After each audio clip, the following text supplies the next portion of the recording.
আসসালামু আলাইকুম সবাইকে। লোগো ডিজাইন টেকনিক কোর্সে আপনাদের স্বাগতম। তো আজকে আমরা রিফ্লেক্ট টুল সম্পর্কে জানতে চলেছি।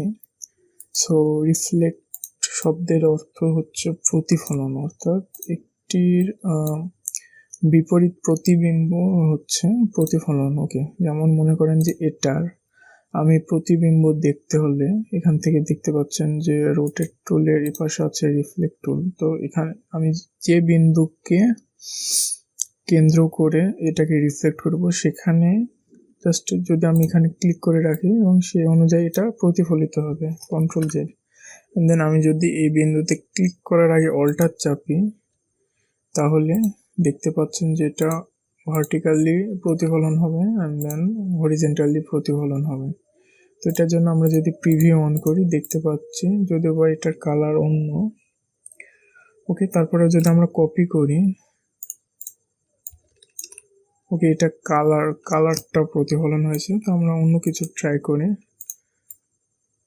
ওকে, তো এটার কালারটা আমি করে দেবো ব্ল্যাক, এটাই পাশে রাখি, দুটোকে ডিলিট করে দিই। তো এটাকে জাস্ট এটার সাপেক্ষে অল্টার চাপলাম অ্যান্ড দেন এটাকে জাস্ট ভার্টিক্যালি যদি আমরা করে দিই, তাহলে এটা উপর নিচ প্রতিফলন হবে। ওকে, সো এটা হচ্ছে এটার উল্টোটা। ঠিক যেমন এটাকে যদি আমরা একটু 90 ডিগ্রি অ্যাঙ্গেলে ঘোরাই and then right click transform and then reflect করি, তাহলে এটা যদি ভার্টিক্যালি করে দিই তাহলে এটা ডান পাশে সরবে। অ্যান্ড দেন এটাকে যদি কপি করি তাহলে এটা কপি হবে। ওকে, সো রিফ্লেক্ট টুল সম্পর্কে ইনশাল্লাহ আপনারা বুঝে গেছেন। এখন রিফ্লেক্ট টুল দিয়ে আমি দুটি লোগো করে দেখাবো। তো প্রথমে আমরা একটি রেক্টেঙ্গেল নিই। ওকে, সো রেক্টেঙ্গেলের এই দুটোকে সিলেক্ট করে আমি একটু ওকে, আমি এটাকে সিলেক্ট করলাম, পাশে আনলাম অ্যান্ড দেন এটাকে সিলেক্ট করলাম, এপাশে আনলাম। ওকে,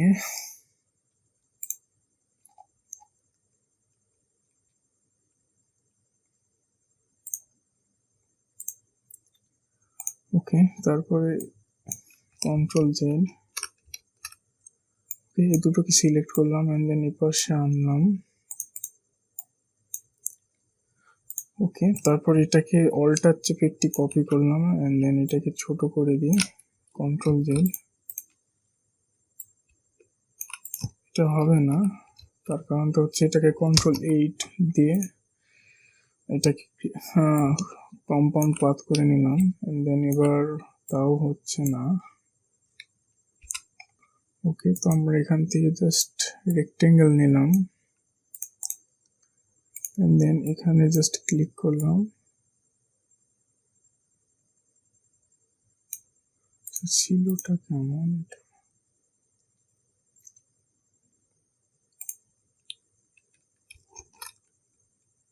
এই দুটোকে সিলেক্ট করলাম এন্ড দেন এখান থেকে জাস্ট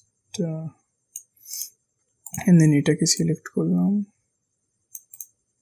ওকে, তো এটা ডান।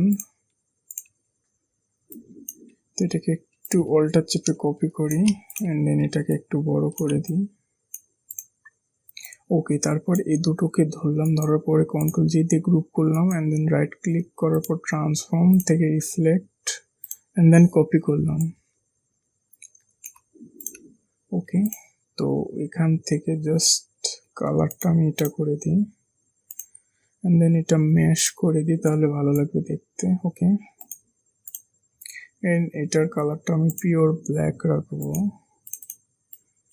এন্ড দেন এগুলোকে ধরে কন্ট্রোল জি দিয়ে গ্রুপ করে নেব। ওকে, এন্ড দেন এখানে আমি লিখে দেব পিওরিটি এন্ড দেন কিউটা বড় হাতের দেব। তো এখান থেকে জাস্ট আমি নিক্সা বোল্টটা ইউজ করব। ওকে, সো এই কিউটাকে আমি এই কালারটা করে দেব। ওকে, তার আগে এটাকে ক্রিয়েট আউটলাইন করে দিতে হবে এন্ড দেন এই প্রেস করে এটাকে ধরলাম এন্ড দেন এই কালারটা করে দিলাম। ওকে, তাহলে অনায়াসে এটাকে ছোট করে দিই, যেহেতু এটা একটু বড় লাগছে। ওকে, সো রিফ্লেক্ট টুল দিয়ে একটি সহজ টেকনিকে লোগো করলাম, আরেকটি করব। ওকে, পেন টুল নিলাম,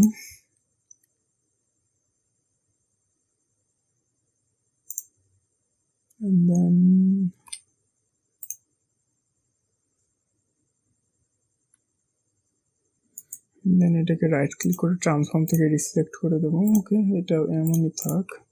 এটা কালারটা আমি করে দেবো ব্ল্যাক। ওকে, তারপর এখান থেকে লাইন নিয়ে এটার সাপেক্ষে আমি কাটবো, এটা স্টক করে দেবো আমি 7 থাকবে কি?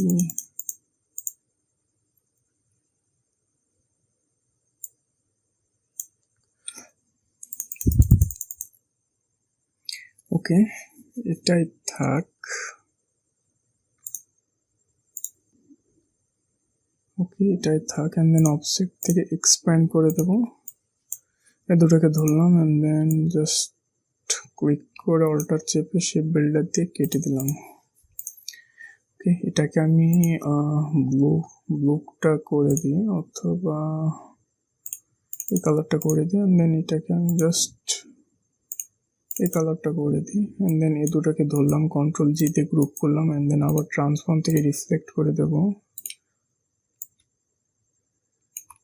সরি কন্ট্রোল জেড, এটাকে আনতে হবে। সো এখানে যেটা হয়েছে, এটা এম এর মতো দেখাচ্ছে, প্লাস এটা কিন্তু ভি এর মতো দেখাচ্ছে। ওকে, দুটোকে কন্ট্রোল জি দিয়ে গ্রুপ করে নিলাম, অ্যান্ড দেন এখান থেকে জাস্ট আমি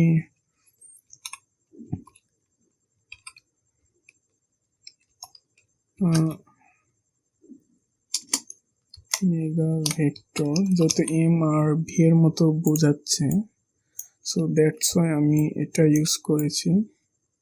অ্যান্ড দেন এটাকে ধরে আমি ব্লু কালারটা করে দেবো, অ্যান্ড দেন একটু সিলেক্ট করে আমি এই কালারটা করে দেবো। ওকে, রাইট ক্লিক করে আমি ক্রিয়েট আউটলাইন করে দেবো, অ্যান্ড দেন এই দুটোর সাপেক্ষে অ্যালাইন করে দিই, কন্ট্রোল জি দিয়ে গ্রুপ। ওকে, তো রিফ্লেক্ট টুল ইউজ করে আমরা কন্ট্রোল জি দিয়ে গ্রুপ করে নিলাম। তো রিফ্লেক্ট টুল ইউজ করে আমরা মোটামুটি ভালোই একটি লোগো তৈরি করে, দুটি লোগো তৈরি করে দেখলাম। তো দেখা হচ্ছে পরবর্তী এপিসোডে, ততক্ষণ সবাই ভালো থাকবেন, আল্লাহ হাফেজ।